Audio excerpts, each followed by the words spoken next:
Hi everyone, thank you so much for tuning in on this week's episode of Connecting with Chels. You'll be finding me at Huntsville Botanical Garden. Now it's starting to finally feel like fall across the Tennessee Valley as much colder air settles in. This is making for chilly nights and also cool, pleasant days. While many of you are enjoying the big temperature drop, it's important to take measures to protect your garden and crops from the long-awaited cold snaps.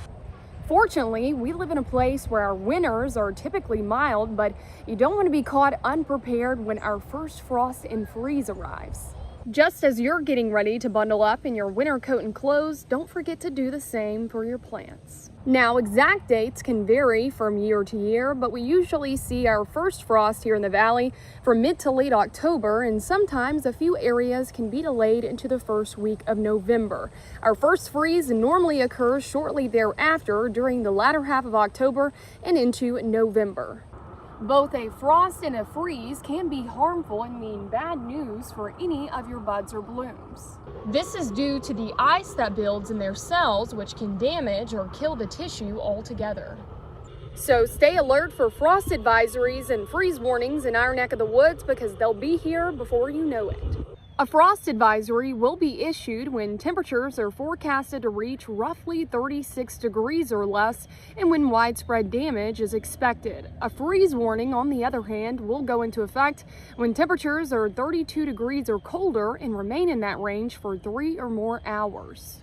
A way that you can help your sensitive plants or crops survive with the threat of an upcoming frost or freeze is by covering them with either burlap, an old blanket, a sheet, or clear plastic.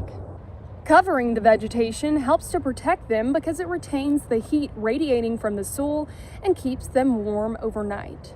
You can also cover the ground around their roots with a good layer of leaves, mulch, even pine straw, and this will help to lock in much more heat.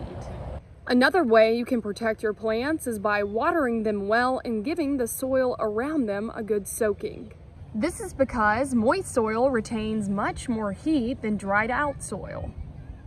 Now, if you're still wanting to enjoy a second wave of beauty and bright colors during the cool weather season, you definitely can.